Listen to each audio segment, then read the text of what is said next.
Everyone's been talking about it, but what actually is it? Today we're going to cover Royco and cover everything that you need to know about why this exists and why it's such an interesting thing for everyone who's involved within the Berachain ecosystem. So without further ado, we're going to jump into this deep dive. Hopefully we cover everything. I'll try and keep it fairly short and simple, a little bit shorter than the deep dives that I typically do. So we're going to cover kind of what the problem is, what Royco is, how it works, the different mechanics, what Boyco is as well, which is related to Berachain, and importantly, some of the speculation and things that you can do to earn from it. So we're going to start off by actually talking about what the problem with kind of incentive structures that we have in crypto today, and I'm specifically talking about liquidity incentives. Now, let's say you're a team, or you're a person who wants to create your own protocol. Well, if you want to actually create a successful protocol, there's a few core issues that we have, and I'm going to talk through all three of these, and this will kind of give you an idea of some of the games that we actually have to play at the moment in order to kind of create something successful.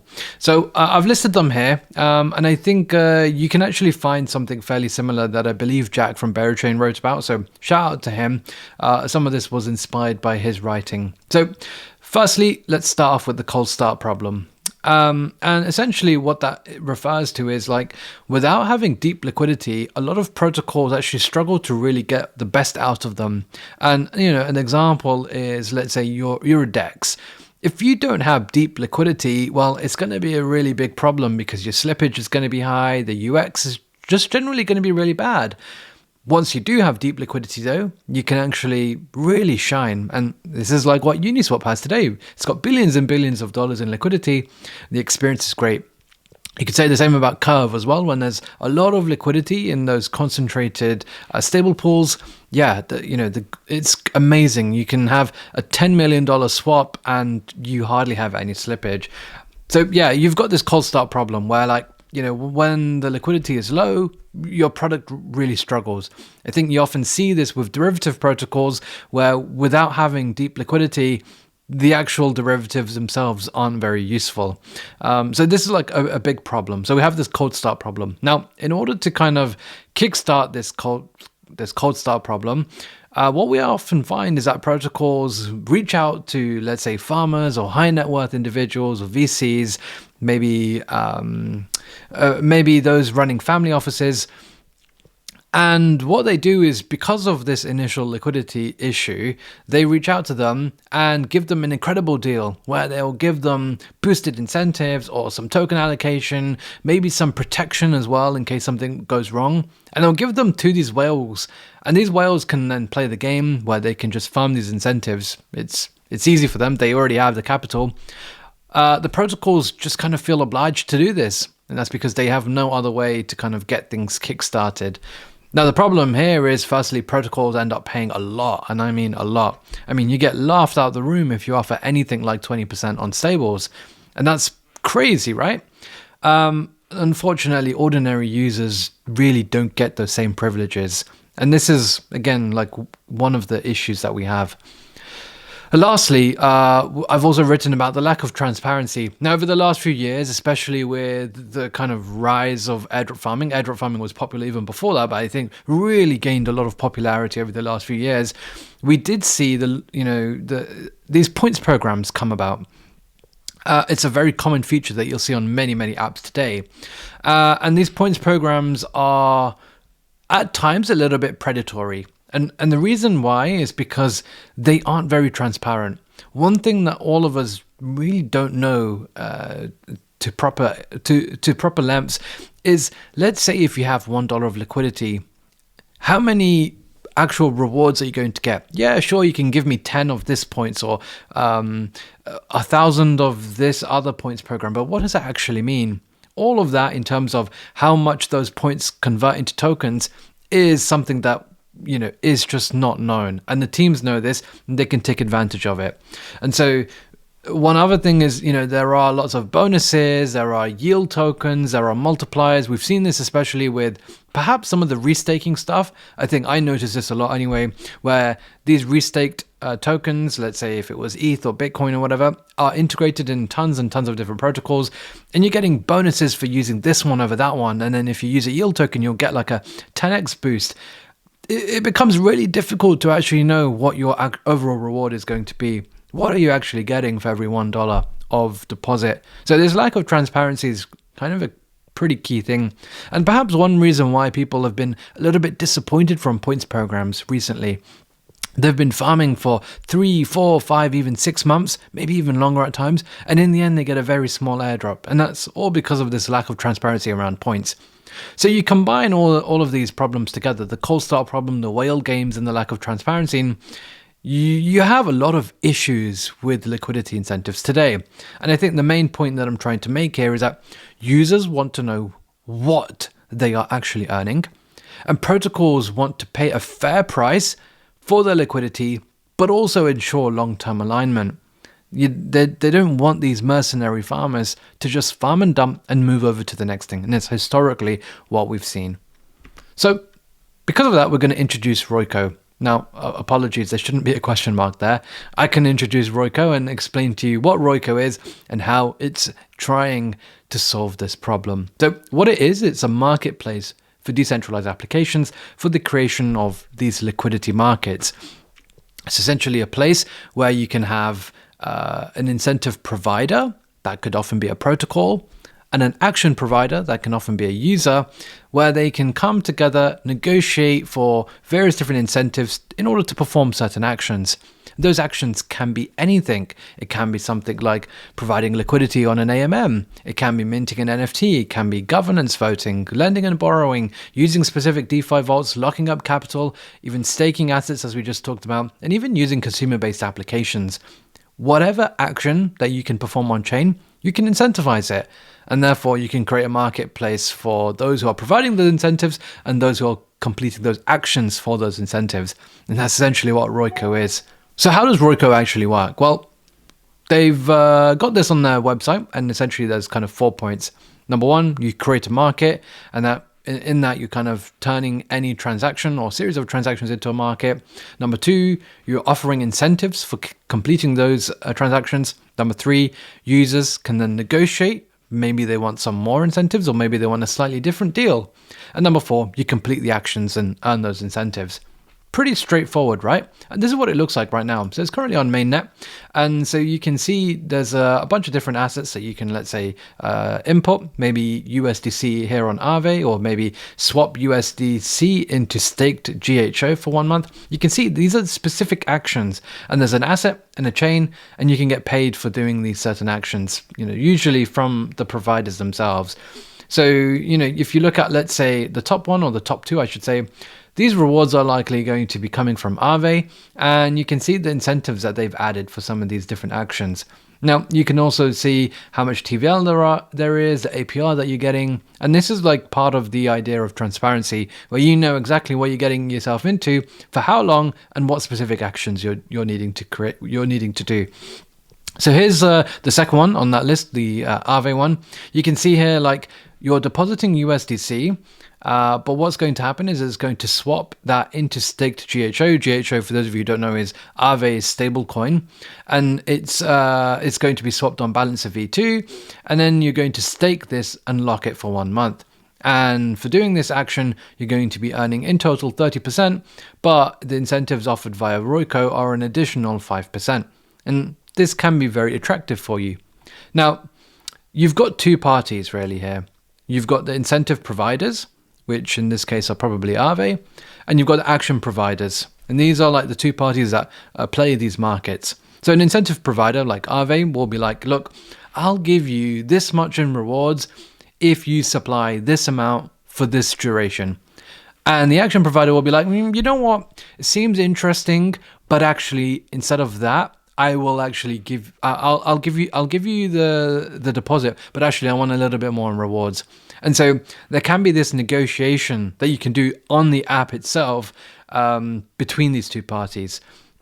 And this is what this looks like. You can see here on this interface, you can see the incentive that the protocol often has given. So this is in the green, and you can see some of the offers that some of these action providers are currently offering. So some of these people, want 73% rather than 30%, but you can actually put your own offer in as well. As you can see on screen right here, you can see that, we're getting basically 5 GHO per 1,000 USDC here, but essentially 5%.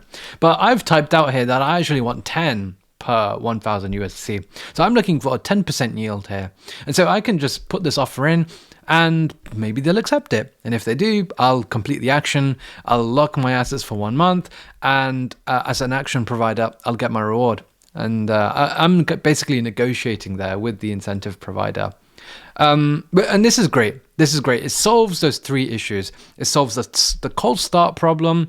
It solves the issue of whale games where I, as an individual user, can negotiate directly with the big boys. I don't have to be a high net worth individual. I don't have to be a liquid, venture book or anything like that whatsoever. I don't have to be a family office. I can just be me, and I can just use smart contracts to get what I want. And I think this is like one of the key parts of Royco, that anyone can get the yields that they want, and then you can negotiate for it. And lastly, there's full transparency here. This isn't hidden behind Telegram groups or Discord groups or Twitter messages. No, this is public and everyone can see. And I think this is one of the best things about it. So who can create a market? Well, in theory, I believe anyone should be able to create a market. You need to add details of the type of market and that sort of stuff. So you can see here, look, this is just a mock that I've made, but you can lend, like I've written an action. So lending IVLP, which is the LP token on IVX, on Bera Borrow, and then borrow Nect, which is their stablecoin against it. So there's this clear action there. I've written a description, like users must lend IVLP from the IVX finance protocol on Berachain on Bera Borrow, and then borrow Nect against it. So there's a clear action, and you can decide between the type of market as well. A recipe market where you can incentivize an on-chain transaction, or vault market where you can incentivize deposits into an existing vault already. So you can decide that. And then one of the things that you have to also decide is, if you're creating a market, what are you going to offer? Are you going to offer points? Are you going to offer tokens? You can do so. Now, what are the fees around this? Well, for an incentive provider, it's around 4%. But for action providers, it's completely free. So Royco charges a 4% fee on all incentives spent by incentive providers. What that means is, let's say if you're depositing, I don't know, $100,000 worth of incentives, Royco will charge $4,000. Now, the fees are only charged when the action providers fill the order and the desired action has been completed. So that is a good thing as well. You're not going to get, you're only going to have this fee if those actions that you're asking for have been completed. No, so introducing Boyco, and we've got a Berachain theme here now. So Boyco is essentially Royco, but for Berachain apps. And Boyco is Berachain's pre-launch liquidity marketplace, where Berachain dApps can achieve significant liquidity on day one, solving this cold start problem.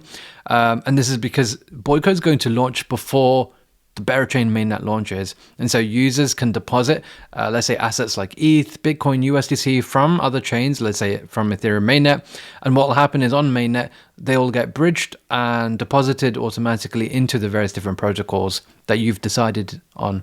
So users can get early exposure to Berachain and to Berachain ecosystem protocols.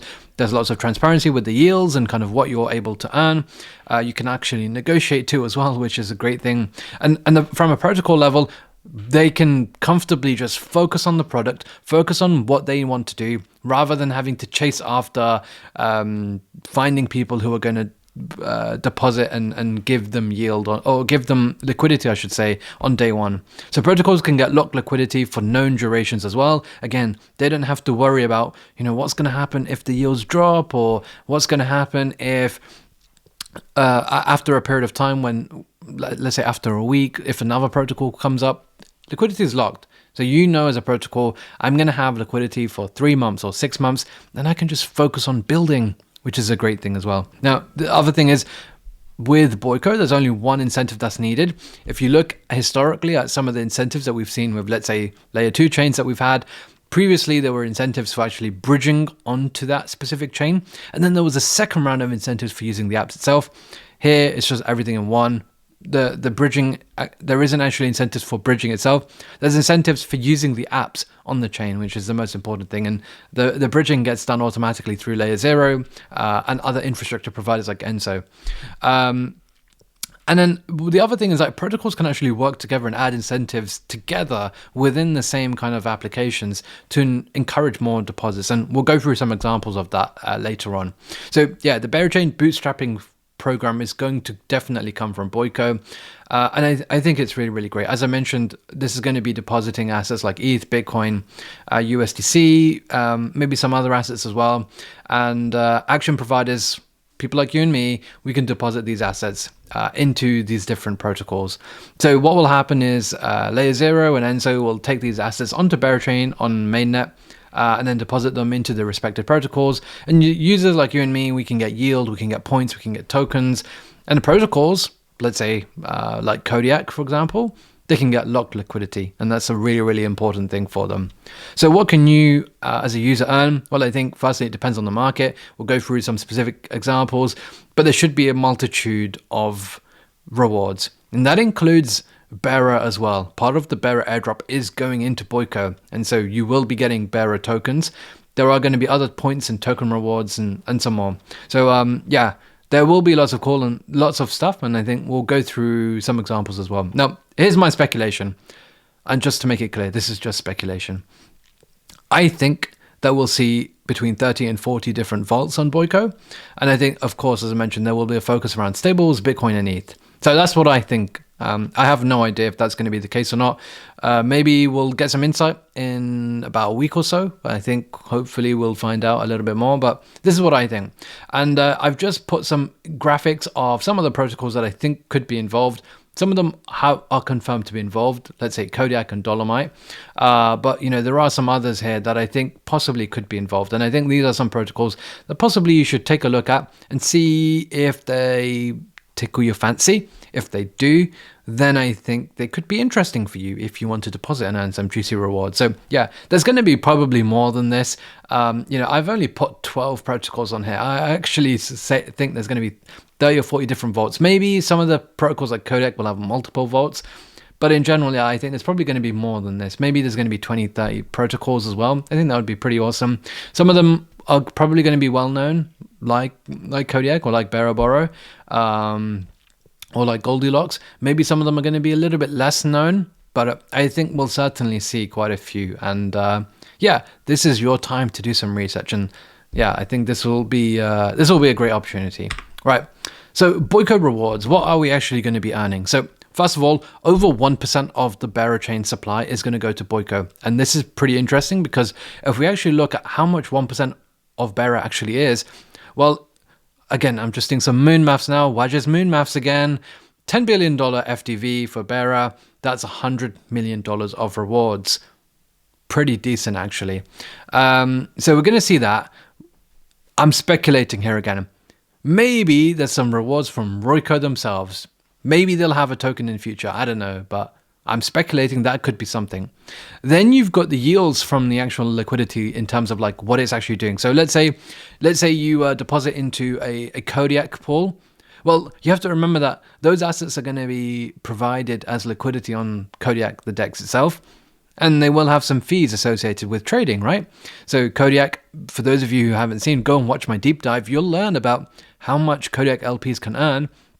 So there will be some yields from the trading that happens through that. So you're going to earn some real yield there. And then you've got like the ecosystem rewards, and they can be points, it could be tokens.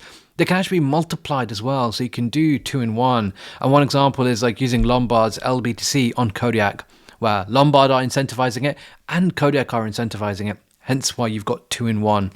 And then you've got rewards from the tech partners. Maybe Layer 0 will have some sort of program. Maybe Enso, who don't have their token live just yet. And perhaps some of the other infrastructure providers as well who are facilitating all of this. Maybe they will as well. Again, I don't know. I'm just speculating here. I could be completely wrong. Add them all up together and you really have a lot of different rewards coming together. And this is why I think Boyco is going to be one of the best places to farm ever in the history of DeFi. Yeah, I really believe that. So what do you need to do? First of all, I think you need to figure out which protocols you're most bullish on, find out why you like them, do some moon maps as well. Figure out what you think their potential FTV could be, how much of the rewards are going. And I think you're going to see this with Boyco, because that's the whole point, right? It's transparent. You're going to know how much of the total supply and things like that are going to happen. Find out which strategies you also like. Do you prefer to lend, or do you prefer to provide liquidity on the DEX? They have pros and cons as well. So figure out that sort of stuff. And then make sure you've got your USDC and your BTC and your ETH ready, all right? I know a lot of you are playing around with the AI agents. I am too. Maybe a lot of you are playing around with Solana. Maybe some of you have your funds on centralized exchanges, right? None of that is going to help. Here, we're going to need your blue chips. We're going to need your BTC. You're going to need your ETH, and you're going to need your USDC. And once you've got that ready, just chill. Just wait until Boyco gets announced and goes live, I should say, which will probably be, I think, again, I'm speculating a lot in this video. I think it'll probably be in a couple of weeks. Okay, so today, Christmas Day, yes, I'm filming this on Christmas Day, there was a really, really cool announcement where we saw pre-vaults. And this is essentially two teams that are part of the Boyco cohort who decided to launch this like pre-Boyco market, and this was created by the teams themselves. Actually, it was just coordinated so that they could do the announcement together, and that can bring a little bit more noise. But we've got Stakestone and Lombard and Concrete. So there's two of them. Now both of them have assets. So Stakestone have ETH derivatives, and Lombard have LBTC, a Bitcoin derivative. Both of these will be used on Dolomite and Kodiak. Dolomite being a money market, and Kodiak being the main decentralized exchange on Berachain, other than BEX. So what's interesting is that the deposits that are actually flowing into these various different vaults will be managed by Concrete and Stakestone. You can actually read about this on the Twitter page in more detail, but I'll just briefly kind of talk about what it is, what the rewards will be, and I'll do some maybe we'll do some min maths. I don't know just yet. So these vaults will turn and allocate these assets into Bera native protocols like Kodiak and Dolomite that are participating in Boyco, possibly some others as well. And these funds will end up on those protocols on Bera mainnet. The question is like, why would you even do this, right? Well, firstly, you get rewarded even earlier than Boyco. This is like a pre-Boyco. And secondly, you've got things like Concrete that manage your liquidity for you automatically. And so this is your first opportunity to get exposure to something like Concrete. So yeah, some extra rewards. So let's look into both of them briefly. Let's look into the Lombard Concrete one. So what you do is you farm with LBTC, Lombard LBTC, and you deposit this on ETH mainnet. The assets will be used on Kodiak and Dolomite, and you'll earn rewards from Lombard, Babylon, Berachain, Concrete, Kodiak, and Dolomite. That is 6 rewards, probably 7 if you include some of the infra providers as well. That is pretty nuts. I think this is one of the reasons why this also has got over $30 million deposited in just 12 hours, which is insane. This just launched 12 hours ago. $30 million already. The deposit is locked for a few months, and I've put locked in quotation marks because Concrete are doing something really interesting where they're creating this receipt token called CTLBTC, and this can be freely traded. And we saw NRH from Concrete mention this earlier today, saying if you're concerned, you can use Concrete. Our CTLBTC receipt token as proof of deposit can be traded freely, meaning that if you need to, you can realize your underlying position whenever you want, or you can borrow against it, but that's coming soon. So this is basically creating a liquid version of this vault, which I think is really, really awesome, because you're able to earn with your Bitcoin asset so many different rewards, and of course be liquid too, which I think is pretty awesome. So yeah, this is pretty insane, and I'm really, really looking forward to it, especially when the official Boyco market comes out, I should say, because it is live right now. We've also got the Stakestone one where you can farm ETH and then you receive Bera Stone, and then you can use this on Kodiak and Dolomite. You can earn Boyco rewards, the Bera, the Royco, the infra partner rewards, the Kodiak rewards, the Dolomite rewards. And this already has $50 million deposited as well. What's really interesting is they've been very, very transparent. And you can see that 1.5% of the total supply from Stakestone is going to this kind of vault. And you could do some min maths. You know, what do you think the FTV of Stakestone is going to be? Figure out 1.5%. Figure out if that is a reasonable amount to be deposited over, let's say, the next 3-4 months. And if it's something interesting, and if that works out well for you, then maybe that could be something interesting. I'll probably post something about my personal min maths. And again, it's just going to be speculation. Don't listen to me. Honestly, what the hell do I know? Absolutely nothing. But maybe I'll just do some just for fun, just to figure out what the potential APRs overall could be here, because there's so many different rewards. But ultimately, what I wanted to say is that Royco is the marketplace for incentives. Have lots of fun with Boyco. I'll probably do some more videos about some of the different Boyco strategies as we learn more about them. So yeah, let me know what your thoughts are. What do you think about Royco and Boyco? How are you going to play it? I'd love to know. And if you like this video, give me some support. See you next time.